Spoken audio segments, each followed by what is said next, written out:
விஜய் மட்டும்தான் உச்சநீதிமன்றத்து மனு தவிர்த்த மாதிரி நீங்கள் கேள்வி எழுப்புறது எனக்கு ஆச்சரியமா இருக்கு. இல்ல, மொத்தம் நீங்க அவரை எதிர்த்துட்டு இருக்கதா சொல்றேன். ஆனா பிஜேபி வந்துட்டு பல விதங்கள்ல இது சிறுபான்மையினரை வந்துட்டு ஏங்க நீங்க குற்றம் பிஜேபி சொல்றாங்க. அதிமுக நீங்க சீமானு இல்லையா? சீமானுக்கு போடுங்க. ஓ, சீமானுக்கு போகும். சீமானுக்கு போட்டோம்.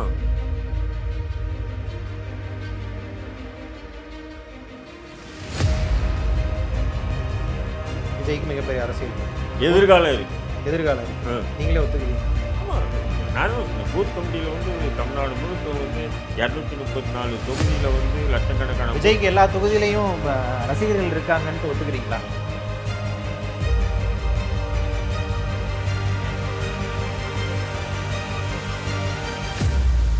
இல்ல, திமுக ஒழிக்கணும்னு நினைக்கிறேன். அப்ப யார் அது? அப்ப பாஜக வந்து ஒழிச்சா ஓகேவா? திமுக பாஜக வந்து ஒழிக்கணும்னு நான் நினைக்கிறேன். சீமான் வந்து ஒழிக்கணும்னு நினைக்கிறேன். அது சாத்தியம்.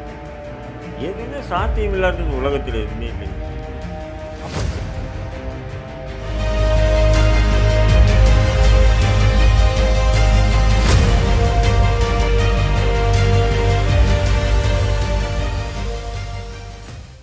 ரேஷனல் வாய்ஸ் தமிழ் நேயர்களுக்கு வணக்கம். இன்று நம் சிறப்பு நேர்காணலில் நம்மோடு இணைந்திருப்பவர் இந்திய தேசிய லீக் கட்சியை சார்ந்த திரு தடா ரஹீம் அவர்கள். வணக்கம் சார். நீங்கள் விஜய் அவர்கள் வகுப்பு போர்டுக்கு எதிராக உச்சநீதிமன்றத்தில் வழக்கு தொடர்ந்து அதுக்கான இது நகர்வுகளை அவர் மேற்கொண்டுட்டு இருக்காரு. எப்படி பார்க்குறீங்க அதை நீங்கள்?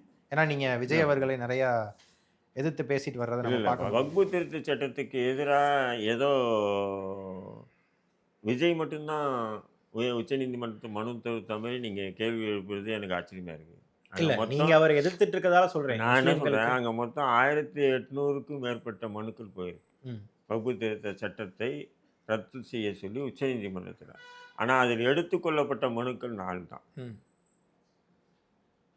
மற்ற மனுக்கள் திமுக மனுவே ஏற்றுக்கிறேன்.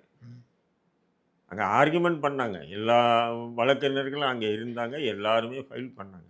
நம்ம அதை வந்து விஜய் மட்டும்தான் பண்ண மாதிரின்னு சொல்கிறது தவிர. இல்லை, நீங்கள் அவர் எதிர்த்துட்டு இருக்கீங்களே, முஸ்லீம்களுக்கு எதிராக அவர் படம் எடுத்துட்டாரு, அதனால கேட்டேன். அவர் முஸ்லீம்கள் கூட நிற்கிறார். நான் என்ன சொல்கிறேன், இன்றைக்கி நீ முஸ்லீமுக்காக நிற்கிறதோ, நோன்பு திறப்பு நிகழ்ச்சி நடத்துறதோ, இஸ்லாமியர்களுக்கு ஆதரவாக நீங்கள் செயல்படுறதோ, நீங்கள் அன்னைக்கு திரைப்படங்களை இல்லை சார், ஒரு மனிதன் ஒரு தப்பு செஞ்சுட்டு அதை கற்றுக்கிட்டு திருந்தக்கூடாது. சரி, ஒரு ஒரு ஒரு ஒரு சாரி கேளுங்க, மன்னிப்பு கூட வேண்டாம், பெரிய வார்த்தை, ஒரு எக்ஸ்கியூஸ்ன்றாங்க இல்லையா ஆங்கிலத்தில், உங்களுடைய பாஷை. சரி சார், அவர் கூட பல இஸ்லாமியர்கள் இருக்காங்கல்ல கூட, அப்போ அவங்கெல்லாம் என்ன நினச்சிட்டு அவர் கூட இருக்காங்க?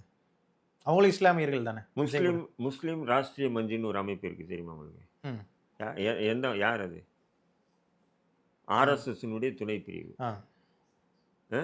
அதுலேயும் முஸ்லீம் இருக்கான், பாஜகலேயும் முஸ்லீம் இருக்கான். இல்லை சார், முஸ்லீம் இருக்காங்க அப்படின்றத நீங்கள் வந்து திரும்ப திரும்ப சொன்னீங்கன்னா நான் அப்படி தான் சொல்லுவேன். இல்லை சார், நீங்கள் அவங்களோட நோக்கத்தை புண்படுத்திட்டீங்க, அவரோட நம்பிக்கைகளை புண்படுத்திட்டீங்க அப்படின்ற மாதிரி நீங்கள் சொல்கிறீங்க துப்பாக்கி படத்துலையே. அதெல்லாம் சரி, அப்போ அந்த முஸ்லீம்களுக்கும் அந்த நம்பிக்கை இருந்திருக்கும், அதை அவங்க துன்புறுத்தாமல் அவர்கள் அதை ஏற்றுக்கொண்டு தான் விஜய் கூட இருக்காங்க. அதுதான் சார் சொல்கிறேன். குஜராத்தில் வந்து ஆயிரக்கணக்கான இஸ்லாமியர்கள் படுகொலை செய்யப்படும் போது பாஜக மோடி இருந்தாப்புல, இன்னைக்கு மோடிக்கு ஆதரவாக பேசக்கூடிய ஒரு சிலர் இருக்க தானே செய்கிறாங்க.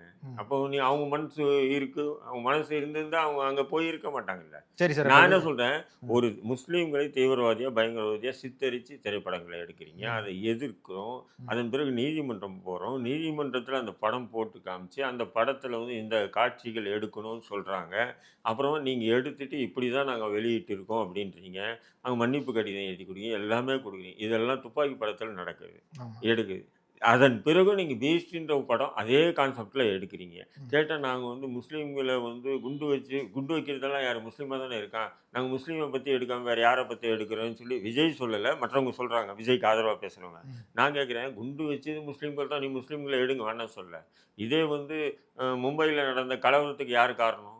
ஆர்எஸ்எஸ் பாஜக தான் காரணம் இல்லையா? அப்போ அந்த கலவரத்தில் கொல்லப்பட்ட ஆயிரக்கணக்கான இஸ்லாமியர்களுடைய நிலை இன்றைக்கி கேள்விக்குறியாக இருக்க. யாரை குற்றவாளியாக்கி நீதிமன்றத்தில் நிறுத்தி தண்டனை கொடுக்கலையே. ஆனால் அதன் பிற்பாடு நடந்த அந்த கலவரத்துக்கு காரணமாக வச்சு அது பாதிக்கப்பட்ட இளைஞர்கள் அவங்களா சட்டத்தை கையில் எடுத்துக்கிட்டு நடத்திய ஒரு அசம்பாவிதத்தை மட்டும் நீங்கள் பிம்பப்படுத்தி திரைப்படம் எடுக்கிறீங்கன்னா, இந்த நபர்கள் தீவிரவாதிகளாக மாறத்துக்கு இந்த கலவரம் காரணம், இந்த கலவரத்துக்கு இந்த அயோக்கியர்கள் காரணம்னு நீங்கள் திரைப்படம் எடுத்தீங்கன்னா நானே கை தட்டி வரவேற்பேன். அப்போ நீங்கள் ஒன் சைடு தானே எடுக்கிறீங்க. சரி ஏன்னா சரி இப்போ நீங்கள் அந்த சைடு எடுத்தீங்கன்னா உங்கள் படத்தை சென்சாரில் விட மாட்டான். ஏன்னா மத்தியில் அவங்க உட்காந்துருக்காங்க. ம். அதுக்காக நீங்கள் வந்து ஒரு சிறுபான்மை மக்கள் இன்னைக்கு இஸ்லாமியர்களா இந்த இந்தியாவில் வாழணும்னு சொன்னால் ஒரு வருஷம் ஒருத்தன் முஸ்லீமாக வாழ்ந்து காட்ட சொல்லுங்க இவனுங்களெல்லாம். ம். அவ்வளோ கஷ்டம். ம். எல்லா வகையிலும் தொழில், வேலை வாய்ப்பு, கல்வி எல்லா வகையிலுமே ஆண், பெண் பொது தளத்தில் போய் அவன் வந்து அவன் விஷயங்களில் வந்து அவன் வெற்றி பெற்று வரணும்னா ரொம்ப சுஸ்திரமான நிலை. ம்.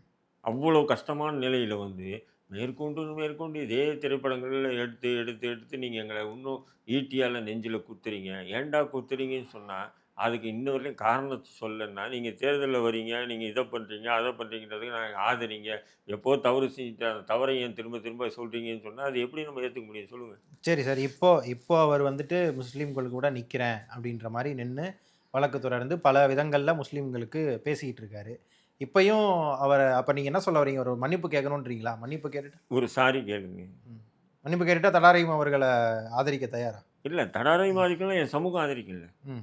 இன்றைக்கி நீங்கள் சொல்கிற மாதிரி இன்றைக்கி வந்து எல்லா வகையிலையுமே வந்து முஸ்லீம்களுக்கு ஆதரவாக பக்கபலமாக நிற்கிறாருன்னு போது ஆட்டோமேட்டிக்காக நான் எதிர்த்தா கூட மக்கள் ஆதரிப்பாங்களா இல்லையா உங்களை? ம். ஏதோ உங்களுக்கு கூட இருக்கவங்க 4 பேர் உங்களை ஆதரிக்கிறான்றதுக்காக ஒட்டுமொத்த சமூகம் நம்மளை ஆதரிக்குன்னு சரி, அப்போ நினைக்கிறேன். அவர் ஆதரிக்கலைன்னா யார் ஆதரிக்கிறாங்க இப்போ முஸ்லீம்கள் தமிழ்நாட்டில்? யார் ஆதரிக்கிறான்றாங்க? அதை யார் ஆதரிக்கிறாங்கன்னு கேட்குறேன். 2026 அவர்களுடைய வாக்குகள் எங்கே போகும்? அதாவது திமுக தான் தமிழ்நாட்டில் வந்து முஸ்லீம்களை ஏமாற்றி அரசியல் பண்ணிட்டு அதான் சரி, இப்போ அவங்க ஏமாத்திட்டாங்க, விஜய் வந்திருக்காரு, அப்போ விஜய் கிட்ட போறாங்கன்னு எடுத்துக்கலாமா நம்ம? இல்லை விஜய் கிட்ட எப்படி போக முடியும்? அப்போ விஜய் யார் எப்படி கிட்ட? நம்ப முடியும்? அதிமுக கிட்ட அது போவாங்க. எப்படின்னு சொன்னால் ஏதோ சொல்லுவாங்கள்ல, ஏதோ நம்பி போய் ஏதோ பழங்கணத்தில் விழ முடியாது இல்லையா? சரி, அப்போ யார்கிட்ட போவாங்க அதான் கேட்குறேன் நான். அதுதான் சொல்கிறேன். நான் என்ன சொல்கிறேன்னா திமுகவுடைய வாக்குகள் முஸ்லீமுடைய வாக்குகள் திமுகவுக்கு போகக்கூடாது. அதான் அப்போ யாருக்கு போகணும்னு கேட்குறேன். யாருக்காட்டும் போட்டும். ஒரு தடவை நான் என்ன நினைக்கிறேன்னா ஒரு தடவை திமுக உணரணும் இஸ்லாமியருடைய வாக்கு. அதுதான் சார், கேளுங்க, திமுகவுக்கு போக நான் என்ன போறாங்க. சொல்கிறேன், ஒரு தடவை திமுக உணரணும். எப்படின்னா இஸ்லாமியருடைய வாக்கு இல்லாமல் நம்ம படுதோல்வி அடைஞ்சோன்றதை உணர்த்தணுன்றது தான் இந்த அப்போ விஷயம். யார் அதிமுக பாஜக கூட்டணிக்கு போகணுன்றீங்களா? போட்டோம் பிஜேபி கூட்டணிக்கு போட்டுன்றீங்களா? போட்டோன்ற நான் ஒரு முறை. ஏன்னா அப்போதான் திமுக வந்து இஸ்லாமியருடைய என்ன வாக்கு சார் இலவச கேளுங்க சார், இஸ்லாமியருடைய வாக்குகளை இலவசமாக பெற்று பெற்று பெற்று ஆட்சிக்கு வந்தோம்னு இஸ்லாமியர்களுக்கு எதிராக தான் செயல்பட்டு இருக்காங்க. சரி சார், நீங்க என்ன சொல்ல வரீங்கன்னா ஒரு படம் எடுத்ததுக்காகவே விஜய் கிட்ட போக கூடாது. ஆனா பிஜேபி வந்துட்டு பல விதங்கள்ல சிறுபான்மையினரை வந்துட்டு ஏங்க நீங்க குற்றம் பிஜேபி சொல்றாங்க. அதிமுக சீமானு இல்லையா? சீமானுக்கு போடுங்க. ஓ, சீமானுக்கு போகுன்றீங்க. சீமானுக்கு போட்டோம். ம். என்ன தப்புன்ற? குறைஞ்ச 20 வருஷமா வந்து மக்களா நின்று அரசியல் களத்தில் நிற்கிறாப்புல, ம். அவருக்கு போடட்டும். ஒரு ஆனா தடவை விஜய்க்கு ஒரு தடவை பார்ப்போமே, ஆபத்துன்னு அதுதான் சொல்லி நானும் கேட்கிறேன். அப்ப விஜய்க்கு ஒரு தடவை போகட்டுமே, என்னன்னு கேட்கிறேன். விஜயுடைய அரசியல் என்ன அதுவே தெரியலையேங்க. அவர் தான் சொல்லிட்டாரு கார்பரேட் சார். அரசியல தானங்க இருக்கு. இன்னும் கேரவல் இருந்து இறங்கல இல்ல, மண்ணுல கால் பல்ல இல்ல அவர். நாளைக்கு அதுதான் நாளைக்கு பூத் கமிட்டி மீட்டிங் போட போறாங்களே, ஒரு கட்டமா நகர்ந்துட்டு தானே இருக்காங்க. அவருடைய நிகழ்ச்சிகள் தொடர்ந்து பாக்குறீங்களா நீங்க? பாக்குறேன். சினிமாத்துவம் இல்லாத ஒரு நிகழ்ச்சியை நீங்க சொல்லுங்க, நான் அவர் இல்ல சார், அவரு அது வந்துட்டு ஜென்ரலா எல்லார்கிட்ட இருக்கும் சார். ஒரு சினிமால இருந்து வரும்போது அவர் பேசும்போது எல்லாரும் சினிமாத்தனமா தான் பார்ப்பாங்க. ஏன்னா அவர் 20-25 வருடங்களா அவரை சினிமால பார்த்துட்டு எடுத்தோன்னா ஸ்டேஜ்ல சரி, பார்க்கும்போது சினிமால இருந்து அரசியலுக்கு வர்றது விஜய் மட்டும் தானா தமிழ்நாட்டுல? ஒரு உச்ச நடிகர் அவர் மட்டும் தானே, வேற யார் வந்திருக்கா உச்சத்துல இருந்து? எம்ஜிஆர் வரலையா? இப்ப இருக்கிற ஜென்ரேஷன்ல சொல்றேன் சார். எம்ஜிஆரை நீங்க நடிகர்கள் மட்டும் நம்ம எடுத்துக்க முடியாது. அவரு காங்கிரஸ்ல இருந்து திமுகல இருந்து எல்லாத்துல இருந்து அவர் வந்திருக்காரு. அவர் நான் என்ன சொல்றேன், எம்ஜிஆர் அனனப்பட்ட எம்ஜிஆர் ஒரு காலத்துல ரசிகர் பட்டாலும் அவ்வளோ உள்ள நபர். அவரே அந்த ரசிகர்களையும் அந்த இளைஞர்களையும் அந்த கட்சி தொண்டர்கள் நம்பி தான் பொதுவெளிக்கே வந்தார். இன்ன வரையிலையும் விஜயால பவுன்சர் இல்லாமல் வெளியே வரது இல்லை, தெரியுமா உங்களுக்கு? அதுவும் வந்து ஸ்பெஷல் ட்ரெயின்டு பவுன்சராக துபாயிலேருந்து வர வைக்கப்படுறாங்களாம். சரி சார், 1000 பேர் வராங்களாம் துபாயிலேருந்து. சரி சார், ஆனால் அவர் இந்த குற்றச்சாட்டை வைக்கிறாரு, எனக்கு பெர்மிஷன் கொடுக்க மாட்டேங்கிறாங்க, என் மக்களை சந்திக்கிறதுக்கு எனக்கு ஏன் பெர்மிஷன் கொடுக்க மாட்டேங்கிறீங்க? உனக்கு யாரா பெர்மிஷன் கொடுக்கணும்? உன்ன மாதிரி நான் இருந்தேன்னு என்ன தெரியுமா, நீ என்ன மயிர் பர்மிஷன் கொடுக்குது? நான் போகிறேன், முடிஞ்சா கைது பண்ணி உள்ளே போடுறா அப்படின்னு சொல்லணும். அரசியல் அது ஓகே சார், ஆனால் சட்டம் ஒழுங்கு பிரச்சனை வராது. அவர் என்ன சட்டம் ஒழுங்கு பிரச்சனை வரும்? பார்த்துக்கலாமே.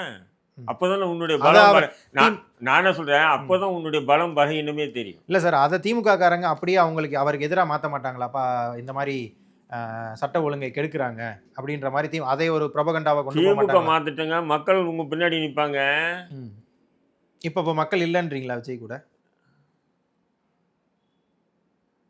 ரசிகர்கள் எல்லாம் மக்கள்னு நினைக்காதீங்க. அவங்களும் மக்கள் தானே சார். இப்போ ரசிகர் என்ன அவங்களும் சார்? மக்கள் தான் சொன்னா, ம். அதாவது அத மக்கள்ன்னு சொன்னா, அது ஓட்டு ம். விகிதாச்சாரம் எப்படின்னு சொன்னா, இப்போ உதாரணத்துக்கு பார்த்தீங்கன்னா, ஒரு மாநாடு நடத்தினாரு. ம். என்னுடைய பார்வைக்கு ஒரு 50,000 1,00,000 வந்திருப்பாங்க. நீங்க உங்க பார்வைக்கு 5,00,000ன்னு வச்சுக்கங்க.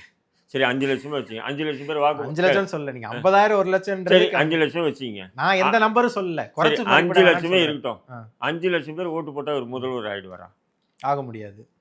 குறைஞ்சது 1,20,00,000 பேர் 25,00,000 பேர் வாக்கு போடணும். ம். இருக்குதா இல்லையா? அப்ப நீங்க ரசிகர்கள் மக்கள் இல்ல. அப்ப தொண்டர்களும் மக்கள் இல்லல்ல. அ தொண்டர்களையும் நம்ம மக்கள்ல சேர்க்க முடியாதுல்ல அப்போ. இன்னைக்கு அதிமுகவுக்கு 1,20,00,000 தொண்டர்கள் இருக்காங்கன்னு கேளுங்க. சொல்றாங்க. 20,00,000 வாக்குகள் இருக்கு. ம். திமுகவுக்கு அதே மாரி இருக்கு. ம். பூத் கமிட்டியே எடுத்துக்கிட்டீங்கன்னா, ம். பூத் கமிட்டி தான் மஸ்ட்டு. ஒரு ஆமா. கட்சிக்கு வந்து பூத் கமிட்டி தான் பேஸுன்னுவாங்க. இன்னைக்கு அதிமுக நாடிய மற்ற கட்சிகள் போகுது. திமுக நாடிய மற்ற கட்சிக்கு போகுதுன்னா, அவங்ககிட்ட அந்த பூத் கமிட்டி தான் இருக்கு. ம். இப்ப நீங்க இந்த பூத் கமிட்டி நிகழ்ச்சி தான் நாளைக்கு நடத்த நான் போறீங்க. 2 நாள் நடக்க போகுது கோயம்புத்தூர்ல. நடக்க போகுது. பூத் கமிட்டி நிகழ்ச்சி நடத்துறது முக்கியம் இல்ல. அந்தந்த பூத்துக்கு ஆள் இருக்கான்னு பார்க்கணும் நீங்க. இருந்து தான் நாளைக்கு கூட்டம் வரப்போகுது. நாளைக்கு கூட்டத்த பார்த்து தெரிஞ்சிட போகுது. பூத் சார் கமிட்டில இருந்து வரப்போறாங்க. கூட்டத்துல ஒரு 1000 பேர், 2000 பேர் கூட்டிட்டு பூத் கமிட்டி நிர்வாகின்னு சொன்னி ஏத்துக்க முடியுமா சார்? பிசிகா கூட தான் சார் நடத்துனாங்க நானா பூத் கமிட்டி சொல்றேன். மீட்டிங். அதாங்க அதுதான் அது அரசியல் ஏமாற்று வழி அது. ம். பூத் கமிட்டி என்பது ஏதோ ஆந்திரால இப்போ எப்படி பவுன்சர்கள துபாயிலேருந்து இறக்குமதி செய்ற ம். மாதிரிலாம் செய்ய முடியாது. ம். ஒரு தெரு இருக்குன்னா, தெருவுல ஒரு பூத் இருக்கும். ஆமா. அந்த தெருவுல உள்ள மக்கள் தான் அந்த பூத்துல போய் உட்கார முடியும். அதான் பூத் கமிட்டி. அங்க இருக்கிற எல்லா வோட்டர்ஸ பத்தி தெரிஞ்சிருக்கணும் அவங்க 2 பேரும். அங்க வந்து நானே ஓட்டு போட போவேன். நீங்க பூத்துல உட்கார்ந்திருப்பீங்க. இந்த தம்பி தானே நமக்கு இவனுக்கு எந்த பக்கத்து தெருல இல்ல, இல்ல. ஓட்டிங்கே வந்திருக்கான்னு அதான் கேட்கணும். இல்ல இந்த தம்பி தான் நமக்கு எந்த பிரச்சனை இருந்தாலும் வந்து நிக்கிறாப்புல. ம். அப்போ நாம திமுக ஓட்டு போட போவோம். அங்க நீங்க வந்து அதிமுகவுக்கு ஆதரவா பூத் கமிட்டி உட்காந்துருக்கீங்கன்னு சொன்னா, நான் என் ஓட்ட மாத்துவேன்.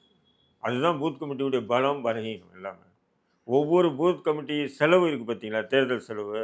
அதுவே ரூ. 2,00,00,000 ஆகுது இன்றைய நிலையில. அந்த தேர்தல் நாள் மட்டும் ரூ. 2,00,00,000. ஒரு நாளைக்கா? ஒரு பூத் கமிட்டி. ஒரே மொத்த பூத் கமிட்டி ஒரு தொகுதிக்கு ம். ரூ. 2,00,00,000 1,50,000 2,00,00,000 செலவாகுது பூத் கமிட்டிக்கு மட்டும். என்ன சார் இது? ரொம்ப காஸ்ட்லியான தேர்தலா இருக்கே. ரூ.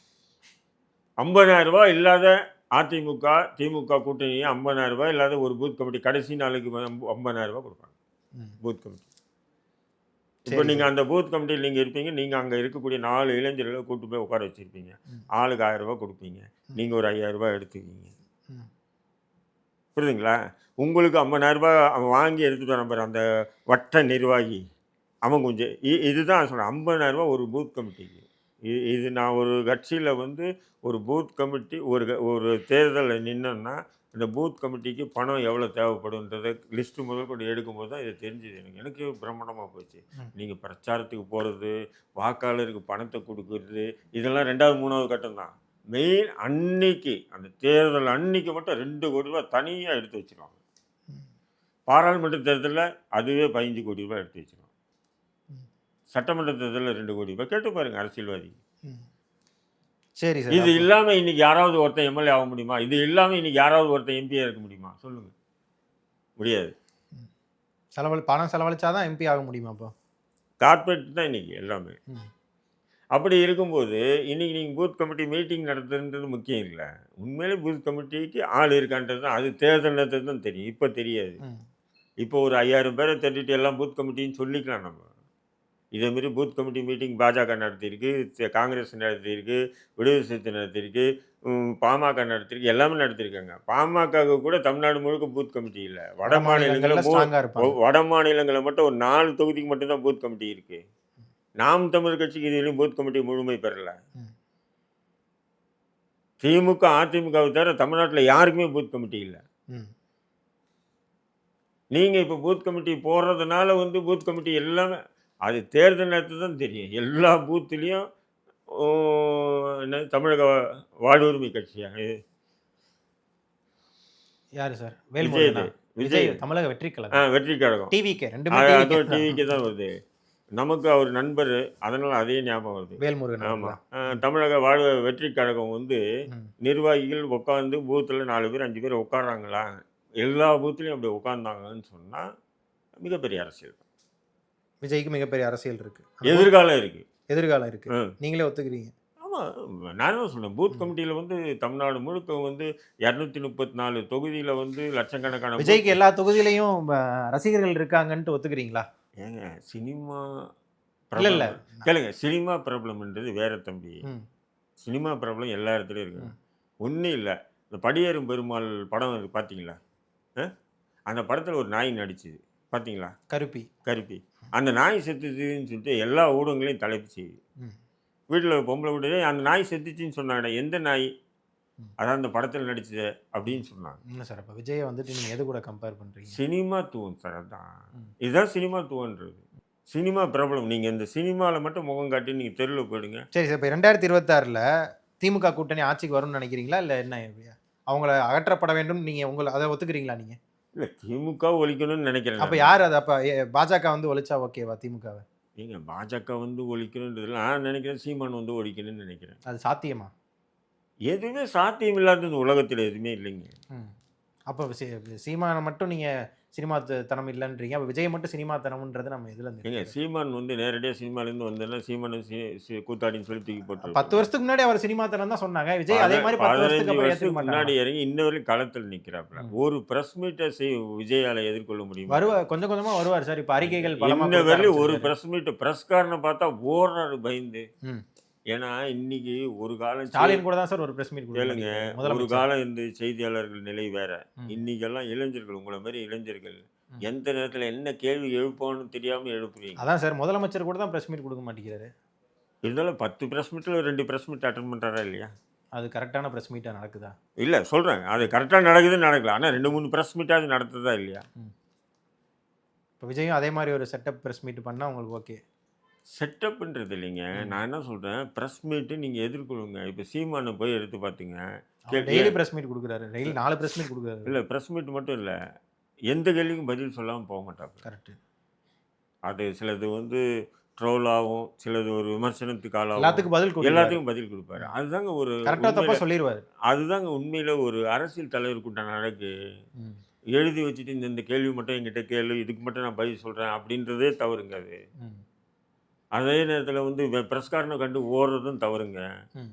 அல்லது ஒரு செய்தி மட்டும் வெளியிட்டுட்டு இதை மட்டும் வெளியிடுங்கன்னு ப்ரெஸ்ஸை நம்புறது இல்லைல்ல. அப்போ ஏன் செய்தி அறிக்கையை எடுத்து அவங்க ப்ரெஸ்ஸுக்கு கொடுக்குறீங்க? ம். அதுவும் கொடுக்காதீங்க. ப்ரெஸ்காரனே மதிக்காதீங்க நீங்கள். சரி சார். நீங்க சொன்ன மாரி அவர் நல்ல அரசியல் பண்றாரான்னு பார்ப்போம். பூத் எல்லாம் நடந்து வருங்காலத்துல எப்படி இருக்குன்னு பார்ப்போம். இன்னொரு முக்கியமான விஷயம், நேத்து பல அடிகள் விழுந்திருக்கு திமுக அரசுக்கு. அதாவது 4 அடி ஒரே நாள்ல சொல்லப்போனா. செந்தில் பாலாஜி அமைச்சர் செந்தில் பாலாஜி அவர்களுடைய அந்த ஜாப் ராக்கெட் வழக்குல உச்சநீதிமன்றம் ஒரு கெடு விதிச்சிருக்காங்கன்னு சொல்லலாம். அடின்னு சொல்ல விட செருப்படின்னு சொல்லு. இல்ல அத நான் வந்துட்டு ஒரு அடியா சொல்றேன். நீங்க அதை எப்படி வேணா இல்லை ஏன்னா உச்சநீதிமன்ற நீதிபதிகள் கேட்ட இல்ல நான் சொல்லி முடிச்சிடுறேன். அதாவது அவங்க என்ன சொல்லியிருக்காங்கன்னா, அந்த கெடுவுல சுதந்திரம் வேணுமா இல்ல அமைச்சர் பதவி வேணுமான்னு திங்கட்கிழமைக்குள்ள சொல்லியிருக்காங்க. அவர் என்ன சாய்ஸ் எடுப்பார்? சுதந்திரமா இல்ல அமைச்சர் பதவியா? இல்லை நான் அதான் கேட்குறேன். உச்சநீதிமன்றம் நீதிபதி இப்படி ஒரு கேவலமாக கேள்வி கேட்குற அளவுக்கு ஒரு அமைச்சர் போகிறதும் ம். அந்த அமைச்சராக நியமனம் பண்ண அந்த கட்சிக்கு தானே அவமானம் இதெல்லாம். அதான் இது நான் இன்னொன்னு கேட்கிறேன். இது செந்தில் பாலாஜியை நோக்கி எழுப்பப்பட்ட கேள்வியா இல்ல தமிழக அரசை பார்த்து எழுப்பப்பட்ட கேள்வியா? அதுதான் சொல்கிறேன். தமிழக அரசை பார்த்து எழுப்பப்பட்ட கேள்வி தான். குற்றவாளின்னு சொல்லி ம். அவரை கைது பண்ணுறாங்க. ம். அவர் நிரூபணம் ஆகலை. குற்றவாளின்னு சொல்லி நிரூபணம் ஆகலை. ஆனால் குற்றம் சாட்டப்பட்டவர் தான். அவசர அவசரமாக வெளியே வந்தோடனே அவருக்கு அந்த அமைச்சர் பதவி அடுத்த நாளே அடுத்த நாள் மின்சாரத்துறையும் டாஸ்மார்க் மது ஆய்வையா என்னது டாஸ்மார்க் துறைன்னு வராது. ஆமா. அது அந்த துறையை வந்து முக்கியமான துறை தூக்கி கொடுக்குறீங்க. பிடிஆர் பழனிவேல்ராஜன் கூட சமீபத்தில் சட்டமன்றத்தில் சொன்னார், எனக்கு எந்த பவரும் இல்லைன்னாரு. அது போன்ற நபர்களுக்கு இது போன்ற பவர்ஃபுல்லான ஒரு மின்சாரத்துறையோ இல்லை மது ஆய்வு இந்த மாதிரி துறையோ கொடுத்துருந்தா பரவாயில்ல. அவருக்கு பாரம்பரியமான திமுக குடும்பம் ஆ அவங்களுக்கு இல்லை. ஆனால் 5 கட்சி மாறி வந்த திரு செந்தில் பாலாஜி அவர்களுக்கு அதுவும் ஜெயிலேருந்து வந்த உடனே அமைச்சர் பதவி கொடுத்து தியாகி அவர் என்ன எனக்கு ஒன்றுமே புரியலையே. எதற்காக செந்தில் பாலாஜி இவ்வளோ காப்பாற்றுறாங்க டிஎம்கே? என்கிட்ட ஒருத்தர் சொன்னார், திமுக காரரே சொன்னாரா? திமுக முக்கியமான நபர் சொன்னார். இருந்தாலும் ஊடகங்களில் சொல்லாதீங்க நீங்கள் அப்படின்னாரு. சொல்லாமல் இருக்க முடியல. என்ன சொன்னால் அவர் தான் அடிக்கிற கொள்ளையில் முக்கால்வாசி கொடுத்துறாரு. யாருக்கு கொடுத்துட்றாரு? தலைமைக்கு. தலைமைனா திமுக என்ன தலைமைன்னா வேறு யார் இருக்கா? முக்கால்வாசி கொடுத்துறாங்க. அதனால தான் திமுக அவரை வந்து முக்கியத்துவமாக பார்க்குது. அப்போ கொடுக்காதவங்களுக்குலாம் முக்கியத்துவம் இல்லை. உதாரணத்துக்கு என்னன்னு சொன்னால் சமீபமாக வந்து துரைமுருகன் வந்து அண்ணா காலத்துலேருந்து இருக்கார் திமுக. உங்களுக்கு தெரியும். கலைஞருடைய நண்பரா, அண்ணாவுடைய தம்பியா இருக்காரா இல்லையா? அவர் வீட்டில் அமலாக்கத்துறை சோதனை போகுது. அவருடைய மகனை அமலாக்கத்துறை விசாரணைக்காக டெல்லிக்கு கூப்பிட்டு போகிறாங்க. கதிரானந்தன் தலைமையில் இந்த ஒரு அறிக்கை வந்துதா? வரல. செந்தில் பாலாஜிக்கு வீடியோவே வந்துச்சு. செந்தில் பாலாஜி அவர்களுக்கு வீடியோவே வந்துச்சு. தம்பி அப்படின்னு வந்துதா இல்லையா? தொட்டுப்பார். அப்போ என்ன அர்த்தம்? அப்போ இது அங்க இருக்கிற சீனியர் அமைச்சர்களிடையே இது ஒரு விவாதமா இருக்காதா சார்? நம்ம இத்தனை நாளா இருக்கோம், என்ன பண்றது? இதை விட்டு நம்ம நோ வேற ஆகும்னு தெரிஞ்சுக்கணும். சரி சார், திங்கட்கிழமை என்ன முடிவு எடுக்க போறாங்க தமிழக அரசு? என்ன அமைச்சரா சுதந்திரமா என்ன எடுப்பாங்க? ஆனால் இவங்க எப்படி எடுப்பாங்கன்னு தெரியல. ஜெயிலில் இருந்தாலும் அமைச்சராக இருந்தே சாவரன்னு சொல்லியிருந்தான். திரும்பி ஜெயிலுக்கு போவாருன்னு சொல்றீங்களா? சொல்கிறேன் நான் அமைச்சர் இலாக்கா இல்லாத அமைச்சரா ஜெயிலில் இருப்பார். அவ்வளோதான். சாவு வீட்டுக்கு போனாலும் மாலை எனக்கு தான் வேணும், கல்யாண வீட்டுக்கு போனாலும் மாப்பிள்ளை நான் தான் இருக்கணும்னு நினைக்கிறாங்க இல்லையா? ஒரு கால் செந்தில் பாலாஜி அப்படின்னு நினைச்சா, இல்லை செந்தில் பாலாஜி நினைக்கலாம், திமுக அப்படின்னு நினைச்சு அவரை எக்காரணம் கொண்டு வந்து அமைச்சர் பதவி நீக்கக்கூடாதுன்னு சொல்லிட்டா. இல்லை, அவர் இப்போ உள்ளே போனார்னா இன்னும் 10 மாதத்தில் எலெக்ஷன். எப்படி அந்த கொங்கு பகுதிகளை எப்படி அவர் கண்ட்ரோலில் தான் வச்சுருக்காரு. இப்போது அவர் தான் தேர்தல் ஆய்வு இதில் போட்டிருக்காங்க முக்கியமான பொறுப்பில் திமுக. அந்த கொங்கு பகுதிக்கு அவர் உள்ளே போயிட்டாருன்னு எப்படி அதை கவனிப்பாங்க? உள்ளேருந்தே கவனிக்க போகிறாரு. உள்ளேருந்து எப்படி சார் கவனிக்க முடியும்? ஏங்க, ஜெயில் என்பது உங்களுக்கும் எனக்கு தாங்க ஜெயிலு. அவருக்கெல்லாம் அது ஒரு உல்லாச மாளிகைங்க. அது இப்போ நான் செல்ஃபோன் வச்சுருந்தா சட்டவிரோதம். செந்தில் பாலாஜி செல்ஃபோன் வைக்கலன்னா தான் சட்டவிரோதம். என்ன சார் சொல்கிறீங்க? என்ன சொல்கிறீங்கன்னா அதான் செந்தில் பாலாஜி உள்ளே இருந்தார். எப்படி இருந்தார்? கைதியாக தான் இருந்தார், விசாரணை கைதியாக இருந்தார். அது உங்களுக்கு, ஆனால் எங்களுக்கு தெரியும் அவர் எப்படி இருந்தார். அவருக்கு ஸ்பெஷல் குக்கரை போட்டு சமைச்சு 3 வேளையும் சிறப்பு வீட்டில் பொண்டாட்டி பக்கத்தில் உட்காந்து பரிமாறும். இங்கே யாரோ ஒருத்தன் பரிமாறுவான். இவ்வளோதான். அது அவர் உடம்பு சரியில்லாதப்போ ஒரு சில உணவுகள் கொடுத்ததா சொன்னாங்க. இல்லை ஸ்பெஷல் உணவு தான் அவருக்குன்னு சொல்லி அரிசி உட்பட எல்லாமே வெளியே அவர் எப்படி சாப்பிட்டுட்டு இருந்தாரோ அதே மாதிரி உணவு வகைகள் உள்ளே தயாரித்து கொடுக்கப்பட்டது அவருக்கு. சரி சார், அப்போ திங்கக்கிழமை என்ன முடிவு எடுக்கிறாங்கன்னு பார்ப்போம். இன்னொரு இது வந்துட்டு திரு பொன்முடி அவர்கள் அந்த ஸ்டேஜில் அநாகரிகமாக பேசின அந்த வழக்குலையும் நீங்கள் எப்படி பார்க்குறீங்க அந்த பேச்சு? ஒரு அருவருப்பு தக்க பேச்சு. என்னங்க பேச்சு அது? சொல்லு. ஒரு நீ வந்து அவங்க கட்சியில் இருக்கிற இல்லை, நான் என்ன சொல்கிறேன், நீ வைணவத்தையோ விஷ்ணு என்னது வைணவம் சிவ வைணவத்தையோ நீ ஏதோ விமர்சனம் பண்ண, அது வேறு விஷயம். ஒரு பெண்ணை மேற்கோள் காட்டு. உன் பேத்தி இருக்கு உனக்கு, எனக்கு கேள்விப்பட்ட விலை மாதுவை மேற்கோள் காட்டி சொல்கிறேன். விலை மாதுவை மேற்கோள் காட்டி உன் பேத்தி அந்த வீடியோவை பார்ப்பாளா? உன் பொண்ணு பார்ப்பாளா? உன் பொண்டாட்டி பார்ப்பாளா? உன் பொண்டாட்டிக்கிட்ட போய் நீ இப்படி இல்லை சைவமா வைணமான்னு கேட்பியா? நம்ம உரிமையில் பேசணுமா? அவர் பேசுகிறாரு அப்படின்றது சார், அதெல்லாம் கொடுமை சார். திமுகவுக்கு பிடிக்காம அவசர அவசரமாக வந்து எப்பவுமே ஒரு கட்சி ஒருத்தர் நீக்கிறேன்னா பொதுச்செயலாளர் தான் சார் நீக்குவார். பொதுச்செயலாளரே நீக்கிட்டு தலைவரே நீக்கிறார். ஆமாம். அப்போ உங்களுக்கே பிடிக்கல அவனை திமுகவில் வைக்கிறதுக்கு போது தமிழக மக்கள் நானே சொல்கிறேன், தமிழக மக்களுக்கு என்ன தலை எடுத்து அவர் அமைச்சரை தலைமையில் சுமத்துட்டு இருக்கணும்னு தூக்குங்கன்ற அமைச்சர் பதவி. அடுத்த வாரம் நிறைய அமைச்சரவை மாற்றங்கள் பார்க்கலாமா? அடுத்த வாரம் நீதித்துறையிலே வந்து அவர் இப்போ சொல்லியிருக்காரு பாருங்க, பொன்முடியை பற்றி எஃப்ஐஆர் போடணும்னு இருக்காங்க. அதுதான் கரெக்ட். விசாரிக்கணும், எஃப்ஐஆர் போட்டு விசாரிக்கணும் இல்லை பிடிச்சிக்கணும். ஏன்னா அதுக்கு போலீஸ் என்ன பதில் சொல்லியிருக்கு பாருங்க. அதாவது 3 புகார்கள் வந்தது. இது சம்பந்தமாக மதுரை உயர்நீதிமன்றம் வந்து இந்த வழக்கை விசாரணை பண்ண சொன்னாங்க. காவல்துறை விசாரணை செய்து முகாந்தரம் கைது பண்ணுற அளவுக்கு முகாந்தரம் இல்லை என்று ரத்து பண்ணிச்சு. என்ன சார், யூடியூப்பில் பேசுனதுக்கெல்லாம் கைது பண்ணுறாங்க, இது ஸ்டேஜில் பேசுனதுக்கு? காவல்துறை யாருடைய கட்டுப்பாடுலைங்க இருக்கு? முதலமைச்சருடைய கட்டுப்பாடு. அப்போ காவல்துறை நாங்கள் விசாரித்தா முகாந்தரம் இல்லை. இப்படி ஒரு ஆப்ஷன் இருக்குது. உயர்நீதிமன்றத்தில் நீங்கள் டைரெக்ஷன் வாங்கினாலும் உங்களுக்கு ஒரு ஆப்ஷன் ஒன்று இருக்குது. காவல்துறை முகாந்தரம் இல்லைன்னு சொல்லி தள்ளுபடி பண்ணுறாங்க. நீதிமன்றமே சோமாட்டோவாக எடுத்து இது விசாரிக்க சொல்லியிருக்கு. இப்போ மறுபடியும் சொல்லியிருக்காங்க, தன்னிச்சையாக மறுபடியும் எடுங்கன்னு சொல்லி ஒரு நீதிபதி சொல்லியிருக்காரு. ஆனால் அதெல்லாம் வேலைக்கு ஆகாது. காவல்துறை அவங்க கட்டுப்பாட்டில் இருக்கிறது எதுவுமே நடக்காது சார். சரி, குற்றவாளியை கூட நிரபராதியாக்கலாம், நிரபராதியும் குற்றவாளியாக்கலாம். இந்த சக்தி காவல்துறைக்கிட்ட இருக்கு. அந்த காவல்துறை முதல்வருடைய கையில் இருக்குன்னும் போது ஒன்றுமே பண்ண முடியாது. அந்த தெனாவிட்டு அந்த திமிரு தான் இப்படியெல்லாம் பேச சொல்லுது. சரி சார், கடைசியாக ஒரே ஒரு கேள்வி. அதாவது இன்னொரு தீர்ப்பு தான் இதுவும். டாஸ்மார்க் இடி அந்த பிரச்சனையில் வந்துட்டு எஸ்எம் சுப்பிரமணியம் அவர்கள் ஹைகோர்ட் என்ன சொல்லியிருக்குன்னா, அந்த போட்ட இதுவே தள்ளுபடி பண்ணிட்டாங்க.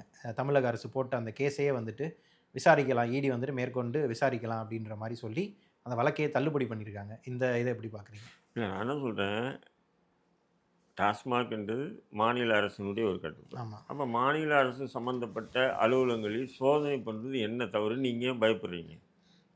திமுக ஏன் பயப்படணும்? மனித உரிமை மீறல் எங்களை 60 மணி நேரம் அடைச்சு வச்சு இந்த மாதிரிலாம் பண்ணிட்டாங்க அப்படின்றாங்களே அந்த நான் என்ன அதிகாரிகள். சொல்றேன், எத்தனையோ அரசு நிறுவனங்கள்ல வந்து அ ஆர்டிஓ இருக்கட்டும், அல்லது கலெக்டரா இருக்கட்டும், சில அலுவலகங்கள்ல வந்து திடீர்னு அமலாக்கத்துறை, இன்கம் டேக்ஸு, ஏன் தமிழக அ வருவாய்த்துறை இவங்கெல்லாம் போய் சோதனை பண்றாங்களா இல்லையா? பண்றாங்க. அப்பல்லாம் வெளிய உட்கார வச்சு அப்படி தானே பண்றாங்க.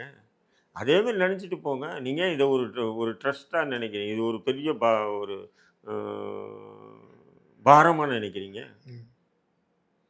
இல்ல ஏன் இவ்ளோ புஷ் பண்ணி கோர்ட் வரைக்கும் இந்த விஷயத்த கொண்டு போய் இது பண்ணிட்டு வராங்க? என்ன காரணம்? அப்ப ஏதோ ஒண்ணு இருக்கு. அப்ப அங்க இருக்கக்கூடிய விஷயங்கள இவங்க தூண்டி, துருவி ஆராய்ஞ்சாங்கன்னா, அது அம்பலம் ஆயிடுமோ?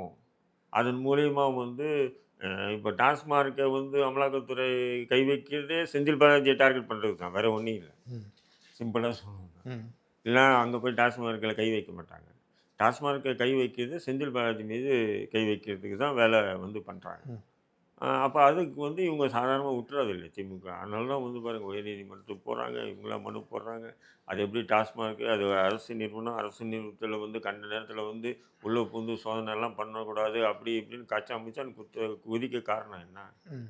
ஆனா திமுகலேருந்து இது அரசியல் பழிவாங்கும் நடவடிக்கைன்னு சொல்றாங்க. ஏங்க பாஜக அதான் பண்ணுது. நான் சொல்றேங்க. துரைமுகம் வீட்ல சோதனை பண்ணும்போது அந்த வார்த்தை சொல்லல. ம். நேரு வீட்ல சோதனை பண்ணும்போது அந்த வார்த்தை சொல்லல. பொன்முடி. பொன்முடி வீட்ல சோதனை பண்ணும்போது அந்த வார்த்தை சொல்லல. ஆனா செந்தில் பாலாஜி சம்மந்தப்பட்ட விஷயத்தில சோதனை பண்ணா மட்டும் தான் குதிக்குது திமுக தலைமை. ம். அப்ப திமுக தலைமை சீனியர் மோஸ்ட் அமைச்சர்களை விட செந்தில் பாலாஜிக்கு முக்கியத்துவம் ஏன் குடுக்குறாங்கன்னா, அதான் அந்த கட்சிக்காரர் ஒருத்தர் சொன்னார் இல்லையா? அடிக்கிறதுல முக்காவாசி குடுத்துறாருன்னு. அதுக்காக சொல்றாங்களா? இல்ல அவரு போனா நம்ம பெயர்களும் வெளிவந்துரும் அதுக்காகவும் பார்க்குறாங்களா? இல்ல. இதுதான் காரணம். ம். ஏன்னா அவர் வந்து அடிக்கிறதுல 75% அங்க தலைமைக்கு 25% தான் அவர் எடுத்துக்கிறாராம். ம். ஏன்னா அவர் அந்த வந்து அந்த ஃபார்மேட்ட வந்து ஜெயலலிதா காலத்திலேருந்து அவர் கடைப்பிடிச்சுட்டு வராராம். ம். ஜெயலலிதா ஏன்னா அதிமுக ஆட்சியில இருக்கும்போது ஜெயலலிதா, சசிகலா கிட்ட குடுத்து பழக்கம். அதே ஃபார்மேட்ட இங்க அறிமுகப்படுத்தியிருக்காரு. இப்ப இருக்கக்கூடிய சில அமைச்சர்களும் அதே மாரி தான் பண்றாங்களாம். இவங்க சீனியர் அ அமைச்சர்கள் யாரும் வந்து அந்த மாரி விஷயத்துக்கு வரலையாம். அப்போ அந்த பெர்சன்டேஜ் பிரிக்கிறது தான் பிரச்சனை. அந்த பெர்சன்டேஜுக்காக தான் வந்து இவரு வந்து 75% குடுத்தாரு. அதனால வந்து தலைமையே அப்படியே கொந்தளிக்குதுல்ல. ஏங்க ம். முதல்வர், துணை முதல்வர். உடனே அறிக்கை அந்த பதற்றம்லாம் ட்வீட்டே பாருங்க எப்படி இருக்கா? செந்தில் பாலாஜின்னா அப்படியே துடிச்சு போயிறாங்க. சுப்ரீம் கோர்ட்ல கூட பயங்கரமா அ இப்ப சுப்ரீம் கோர்ட்ல என்ன சொல்றாங்க? அந்த அமைச்சர் வேணுமா? அ இது வேணுமான்னு கேட்டாங்களா? அது ஓரலா தான் கேட்டுருக்காங்க. அது ரெக்கார்டு வித் ரெக்கார்டு இல்ல. புரியுதுங்களா உங்களுக்கு? ஆ ஆர்குமெண்ட்ல இவங்க வந்து என்ன பண்ணுவாங்கன்னா, அது சரி கட்டி அமைச்சராவும் இருப்பாரு, வெளியே இருப்பார். அது எப்படி சார் முடியும்? ஏன்னா சட்டத்துக்கு எதிரானது இல்லன்றது இவங்க எவிடன்ஸ் எதுவுமே கிரியேட் பண்ணுவாங்க. இவங்க சாதாரணமா முகில் ரோஹித்த வச்சிருக்காங்க. ஒரு ஹியரிங்க்கு ஆஜராகிறதுக்கு ரூ. 50,00,000 அவங்க வராங்க. முகில் ரோஹித். கபில் சிபில் எல்லாருமே கபில் சேர்ந்து. சிபலோட சீனியர். அவரு ம். பயங்கரமான ஆளு. ம். கபில் சிபல் கூட 20, 10க்கெல்லாம் ஆஜராவாரு. இவரு முகில் ரோஹித் ஒரு ஹியரிங்க்கு ஒரு நாள் வந்து ஆஜராகணும்னா ரூ. 50,00,000 வாங்குறாரு. அந்த மாரி ஆள வச்சிருக்காங்க. பட் அவங்க அந்த பாயிண்ட்ஸ் எடுத்து பேசுவாங்க. ஏன்னா ஒருத்தர் அமைச்சராகிறதுக்கு அவர் குற்றவாளியா இருந்தா தான் அமைச்சராக முடியாது. ஆனா குற்றம் சாட்டப்பட்டவர்கள்லாம் அமைச்சராக முடியாதுன்னா பிரதமரே ஆக முடியாது. எல்லார் மீதும் குற்றச்சாட்டு இருக்கும். அப்படின்ற வாதங்கள பிரதிவாதங்கள வச்சு இவங்க என்ன பண்ணுவாங்க, அதிலேருந்து வென்றுட்டு வருவாங்களே தவிர, அதனால அமைச்சரா அல்லது விடுதலை இதுவா அப்படின்றத ஓரலா பேசுவாங்க நீதிபதிகள். பெரும்பாலும் நீதிமன்றங்கள்ல நெறைய ஓரலா டாக் ஓடும். அந்த மாரி தான் ஓடியிருக்குமே தவிர, அது உத்தரவா இல்ல. சரி சார். இதுவரைக்கும் பல கேள்விகளுக்கு விரிவா பதிலளிச்சீங்க. நன்றி சார்.